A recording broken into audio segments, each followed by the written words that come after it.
Hey guys, today I'm going to show you how to make a forever copper candle. This type of candle will burn indefinitely. You'll never have to replace the wick. You'll only need to refuel it, and it will heat and light any area. So if you have a power outage, you'll not only have a lot of light, but you'll have heat. And this generates quite a bit more heat than some of the other candles I've produced in the past. This will actually heat a room. My other ones was for this greenhouse just to keep the temperature above 32, but this can also heat an interior room to a very comfortable 60 to 70 degrees. So one of the first things you're going to need is a glass jar with a metal lid. Now this one I think was for pasta sauce, I believe. You can use a mason jar, but the great thing about this system is this will wick your fuel from the very bottom of the container all the way up to where your torch is burning. So this will work great for, like I said, keeping those rooms warm, and it's super simple to build. So let me do it step by step and show you how to make one of these copper forever candles. Now the first thing you want is you want to calculate the distance of your outer piece of copper. So you want it sticking out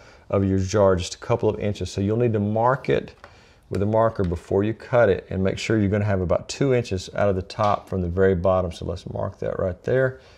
And the simplest way I know how to cut copper without a power tool is using one of these devices right here. You can just simply put your copper in it, slowly tighten it as you go, and it will slowly, as you round it each time, it will slowly cut into your copper and slice a piece of copper off whatever size you need. All right, I'm going to try to make sure this is in frame here, which is not too easy to do when your hands are occupied and you can't see the camera lens. All right, let's set this into our device, make sure we're lined up with our cutting portion, and just slowly tighten and twist your pipe so you can start a small cutting there.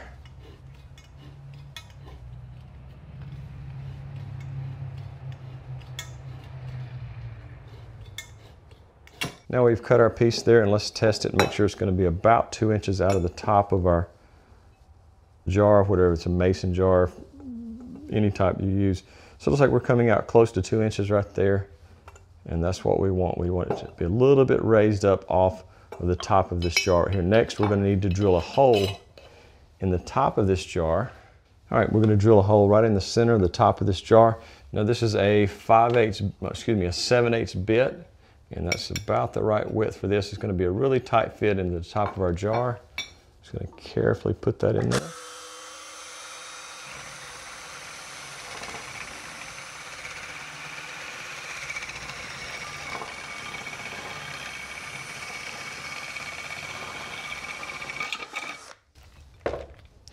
All right, now this happens a lot with these jars when you're cutting them. You'll sometimes have a piece of the metal flake off. That's usually from putting too much pressure on it, but it's okay because I'm going to use a special sealant, but let's just test it. Make sure it is a tight fit. Twist it around there. This is going to be a super tight fit. Now we've got a little bit of a gap here, but I'm going to fix that pretty easily with a product that you may or may not have heard of before, is JB Weld. Now this product, you have two types of JB Weld. You have the type that takes a long time to cure, and you have the JB Quick Weld. This cures in about 6 to 7 minutes. So make sure if you order this, I'm going to put the links in the description down below in the description of the video to all the products I'm using, but the JB Quick Weld will completely dry in about 6 to 7 minutes. Now next, we want to make sure that our carbon felt wick stays very saturated with our fuel, and this is carbon wick. You can find this on Amazon. Like I said, it's in the link in the description, but this specifically is what you want to use. It will not burn up. It can take up to over 1,000 degrees in temperature, and so we want to make sure that that carbon felt has a lot of saturation from our chemicals. So we're going to drill holes, 3 or 4 holes down the full length of our tube that's going to be inside the bottle.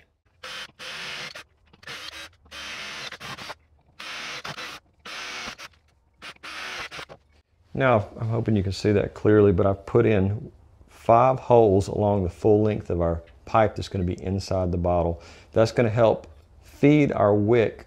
Sometimes it's a little bit harder to take it from the bottom, so this keeps the wick moist and all the fuel moving to the top of the bottle. So I've tried a lot of different configurations. I've probably made 6 or 7 of these just testing different ways. So that's one thing you need to make sure to do. Inside the bottle, make sure you drill your holes there. Now, as I may or may have not have mentioned, this is a 3/4 piece of copper, and the interior piece of pipe is going to be a 1/2 inch piece that's going to slip down in there, and we're going to wrap our carbon felt. We want this coming out anywhere from 1 inch all the way up to 5 or 6 inches, depending on how big of a flame we get. However tall this is going to also determine how tall our flame is. But I'm going to make this one just a couple of, maybe 1.5 inches, 2 inches out of the top of our pipe. And so I'm going to cut it about right there and make sure at the bottom that it's coming all the way there. And I'm just going to carefully mark this, if I can find our pin there, so I can cut it.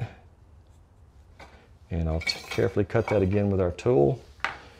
Cutting tool there. We're just going to come down on it a little bit.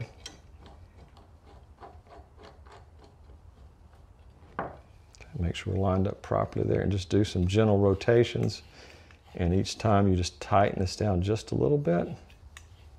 Goes a little bit deeper into the copper, and of course it always falls off on me because I need an extra pair of hands. Slowly rotate it there. There it goes. Cuts super easy in this copper. And be careful because sometimes these edges can be a little bit sharp. You might want to take some sandpaper to them and soften them up there to make sure you don't accidentally cut yourself. Now again, let's test it and see how far into the pipe it goes. Good, it's sticking out a little bit there just as we want it to. Now what we want to do is we want to cut a piece of carbon felt to completely wrap the inner carbon. And this is a little bit of the tricky part. I've had a lot of problems getting this just right. But if you want it, this one's a little bit short, so I'm going to have to go get another piece of carbon felt. But we want it to the full length, coming all the way to the top, maybe slightly above, all the way to the bottom, and we need to fit that all the way down into our outer pipe on our Forever Copper candle. Now, one thing I forgot to mention is on this piece of inner copper that's coming out of our 3/4, we want to put in some small holes in this. These are about 1/16 of an inch, and so we're just going to put a couple in there and put two on each side, and I think that's going to help our flame. It's going to go up, the flame is going to travel up the full length of the pipe, and actually at the top of the pipe there'll be a flame coming out here. The product I'm using burns extremely clean, so the flame is nearly invisible, so I may have to go into a darkened area of the greenhouse to show you what a great product this is, and it's something you can buy relatively cheap. So let's cut our 2 holes here.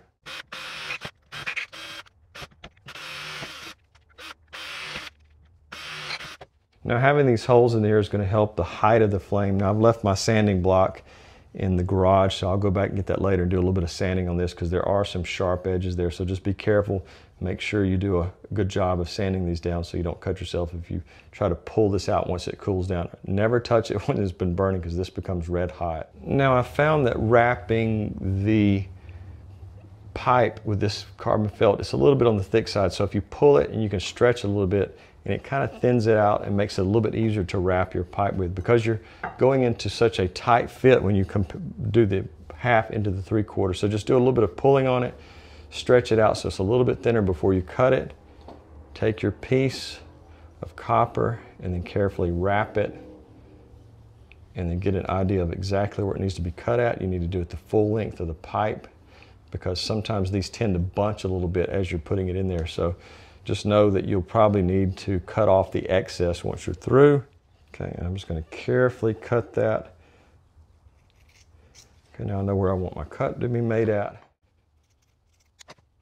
All right, so we've cut our piece of carbon felt, and it's a very snug fit. Once you pull it a little bit, it wraps, but you do have to do a little bit of pulling. You don't want it to be too big because it'll bunch up in the larger pipe, so just do some pulling on it, kind of stretch it, and that thins it as well as makes it a little bit easier to get into our larger piece of pipe. So let's take this piece, and like I said, this is a little bit harder to do, but you kind of do this circular motion and twisting, and it takes a little bit of effort. You're going to have to do this 3 or 4 times to get really good at it. Now, I will tell you that is the most challenging part of making the Forever Copper candle, is getting the felt just right, because you have a very tight fit from the 1/2 inch to the 3/4. I'm going to recommend, and you can see we've got our top here. I've drilled 4 holes in just the part that's coming out of our 3/4 piece. But at the top of this, we're going to leave about 1/2 inch of this sticking out, 1/2 inch to maybe 1/4 inch. But the more you leave sticking out, the more that's going to wick and the bigger the flame you're going to have. So let's cut the top of this off. Keep it about 1/2 inch. Going to wrap it and make sure it's nice and tight. Next thing we're going to do is we're going to fuel our fuel reservoir. And so that wicking action, like I said before, all of these holes right here, all of the holes along there are going to pull up our fuel into our flame. And the higher you have this sticking out with all the holes drilled in it, the higher your flame will be. I made 3 or 4 of these, and I'm going to show you at the end of the video various heights and how well they burned. Again, I'll probably have to do it in a dark part of the greenhouse so you can actually see the flame, because it's such a clean burn, you can't see the flame, it's invisible. Now I want to talk just for a second about the type of fuel you can use in this. I don't think any type of vegetable oil is going to work, because I don't think it's going to wick it up properly because we have such a deep reservoir. So I'd recommend, number 1, denatured alcohol. And this is considered a fuel alcohol anyways. You can use, in a pinch, if you don't have denatured, you could use rubbing alcohols. Now this is a 70%, this is like a 99%. The higher percentage you have, the more clean the burn's going to be. But even so, I would recommend that you only put this somewhere in your house where there's a way to exhaust the fumes, because even the purest fuel might possibly add up to some toxic vapor. So like under a stove where you can vent it out, even if you don't have electricity, with that exhaust there, it can evaporate, rise up out of the house. Inside of a fireplace, that if you don't have it on, or if you have a gas fireplace, you can just set it in there and allow the heat to come out, but the vapors to go out through the fireplace if you have the flue open just a little bit. So just remember, the most important thing is safety when it comes to this. I wouldn't recommend doing this unless you know exactly what you're doing and you understand the risk you're taking. So this is more of an emergency situation, not an everyday use thing. But one thing that you can buy, and I'll link it in the description as well, is a SimpliSafe system. It is a system that will alert you by phone if there's any problems, such as water leaks or toxic fumes inside the house, any type of carbon monoxide or anything like that. I have one of those set up in my house, and anytime something goes wrong, I get an instant notification on my phone. So I would absolutely recommend you have a Wi-Fi enabled, or with a battery backup that will enable you if the power's out, if anything's wrong. But it will also sound, even if the power's out, even if the Wi-Fi is out, you'll still hear an audible alarm from that type of system. If everything else is out, you'll still know if you've got toxic fumes inside of the room. Now next we want to mix our JB Weld Quick, and we're going to mix equal parts of both tubes, and this is to prevent any spillage or any escaping of gases out of that little crevice there, out of this crack right here. We want to seal both the top and the bottom of this, so we're just going to put this in there, and I'll mix it with a paint stick. Probably not enough, but we'll try it and see if that's enough.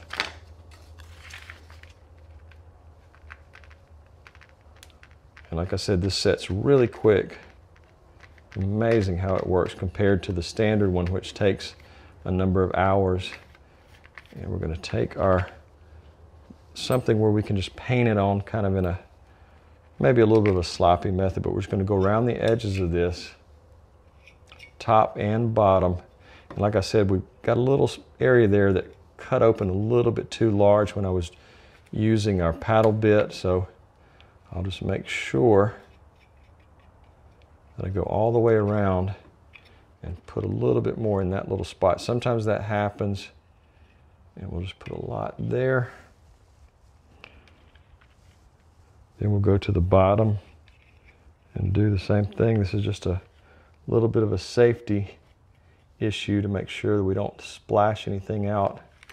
Now we're going to go from the bottom, do the same thing down here, and you might actually use your paint stick to apply it if you have a large gap like that. A little bit messy, but doesn't have to be perfect unless you're a perfectionist.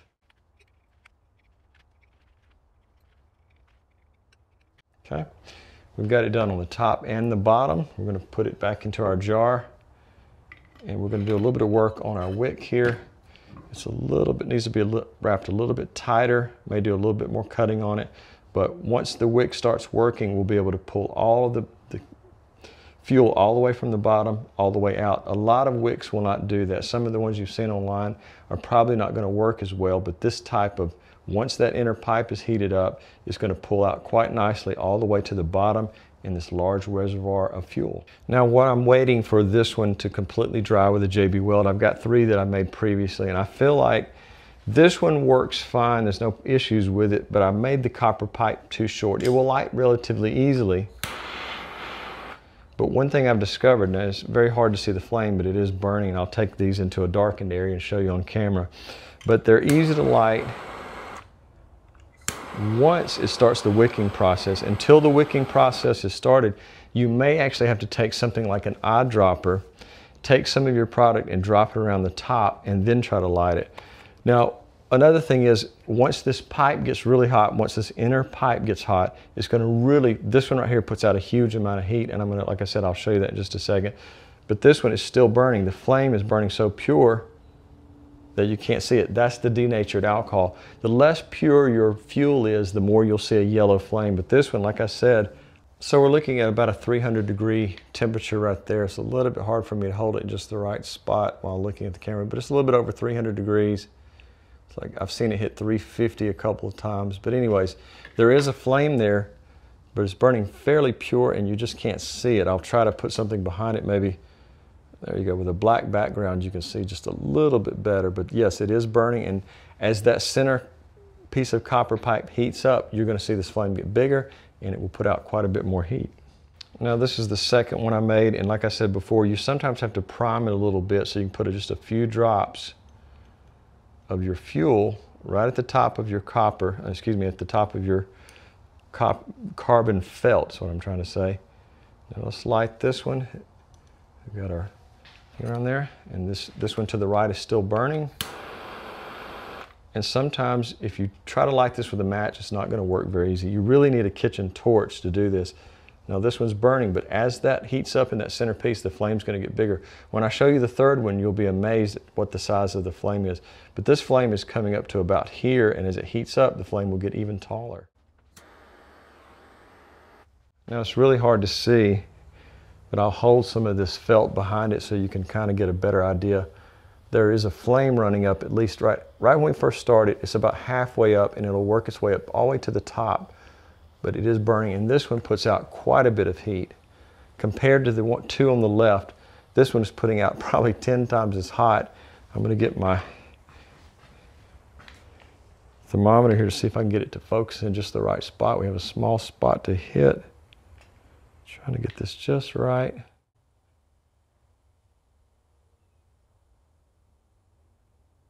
Now I'm going to take one of the lunchroom trays. So we'll have a dark background, so maybe you can see it just a little bit better. Now the flame is going to almost to the very top, and it's actually coming out of the top. There's quite a bit of heat being generated there. And this one, the third one I made that has the longer tube, the inner tube, is quite a bit hotter. This could heat a room very quickly up to 60 degrees if you were in a 20 to 30 degree situation. So this one puts out a lot of heat. So I'm going to try to put a dark background so you can see that each one of these are burning. And this one that I started first on my far right is starting to pick, the flame is starting to pick up, and it's getting very hot, as well as the second one. But the third one, there's no comparison. This one puts out a massive amount of heat, and I believe this is the one, if you were in an emergency situation, you would want this long extended center copper tube. This would heat a room quickly. The other two are great for my greenhouse. I can leave them overnight and keep my greenhouse from going into the freezing zone easily. So there's still a lot of light in the greenhouse, so I brought this into an area that's a little bit darker so you can see the flame coming out. And again, I can already feel the difference in this small room, the area where I work on some other type of bonsai, the small mame and shohin, but it puts out a lot of heat, and this will burn for a long time on that reservoir heat. It is super simple to put together, but you can see that it works great. And the other one I'm going to bring in here next, this is burning the denatured alcohol. Very clean burn. You can see the blue flame there, but I'm going to bring another one in that's burning alcohol that has less purity, and you can tell the difference in the flame. Now this is the second one I've put together, and this was using 70% alcohol. And again, you can tell the flame is not quite as pure and clean, but it is burning nicely. It's putting out a great flame. So these can be put together in less than 10 minutes in an emergency if you have the right products. You have the copper, you have an empty jar, you have the tools to put them together, and everything I'll put in the description. But this again has about an 1.5 to 2 inch piece sticking out, as opposed to the other one, which had a 5 to 6 inch piece, which put out a lot more heat. So the shorter your inner tube is, the smaller your flame's going to be. But still, this could definitely keep the frost out of my greenhouse, or if you're in a small room, it could definitely warm it up a little. Not as much as the previous one, the 5 to 6 inch inner copper tube, but this one will work in a pinch if all you have is some short pieces of copper. Now this is actually the first one of these I ever built, and it has a very, very small piece of inner copper sticking up, maybe only about 1/4 of an inch above the outer copper. It's still working great, there's no issues with it, but it was the first one I put together,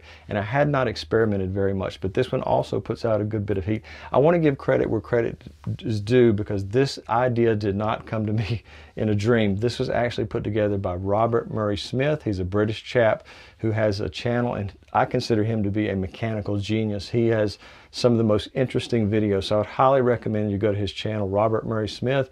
He has just video after video of things that is just amazing to me, and I love to watch his videos. But anyways, this is the first one I ever built, and it wasn't that hard, but I would say that the longer inner copper tube is going to give you a lot more heat. This works fine, and this also has a less pure form of alcohol, and you can see there's more of a yellow burn. So denatured alcohol, the pure form, this is the one you'd want to go with. Now in the past, I've made some of these flower pot heaters for my greenhouse just to keep it warm overnight, but I'll show you a way you can do this. With this particular one, let's relight it. And again, a match is probably not going to light this well for you, because you really need some good heat, and once you get it lit, you're good. But I just don't think a match is going to help you. So having one of these kitchen torches, and again, I'll link it in the description, is going to work a lot better. The flame, again, you can't hardly see it because there's so much light in the greenhouse here, but up here it's very hot. But let's carefully set the flower pot on top of it. Try not to knock it over there. I've got some of these deck hardware from where I built the deck. Nice and hot. Now something like this, a metal, you can capture more heat. You can use one of these metal, I believe this was a utensil holder, so you can just put that up there. So you have heat being captured here and slowly radiating out. Same thing up here. It'll get really hot really quick. I can feel heat building. I'm going to do some more temperature testing there and show that on screen, or maybe in the thumbnail. But again, that's a great way to capture heat and help radiate it out into my greenhouse, or in an emergency situation somewhere like that. All right, let's do some temperature test. And we've only been burning this for just a few minutes. Let's see what's happening here.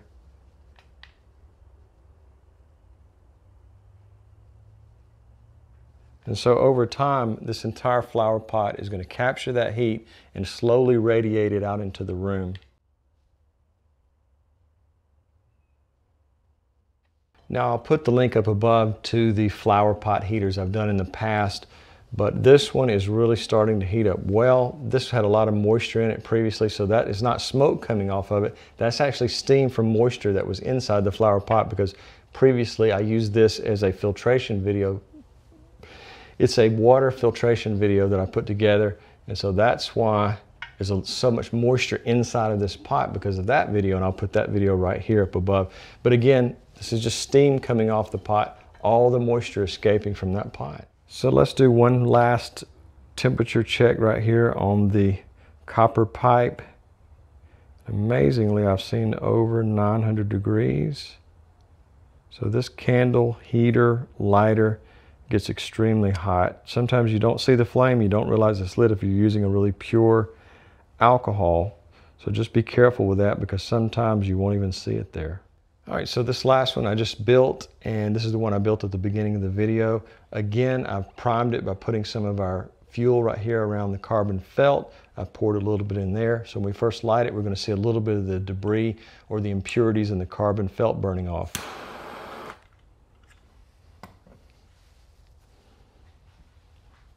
Now, even though our fuel is way down here at the bottom, that slow wicking action will slowly work the fuel all the way up to the flame. This flame will become a little bit less yellow, but it's still going to be more yellow because I'm using, again, the rubbing alcohol rather than denatured alcohol.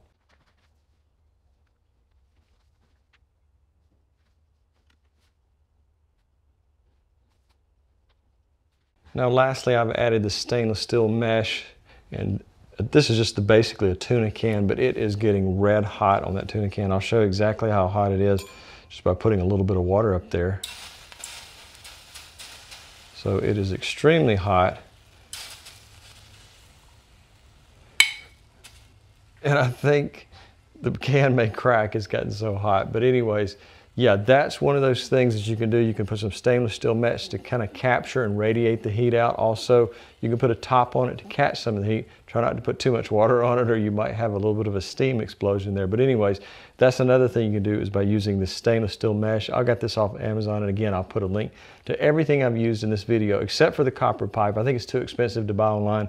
I think you're much better off getting that from a hardware store. So guys, I really appreciate you watching, and if you have any questions about this video or any previous video, please become a public subscriber first, because I always put those questions to the front of the line if you're a public subscriber.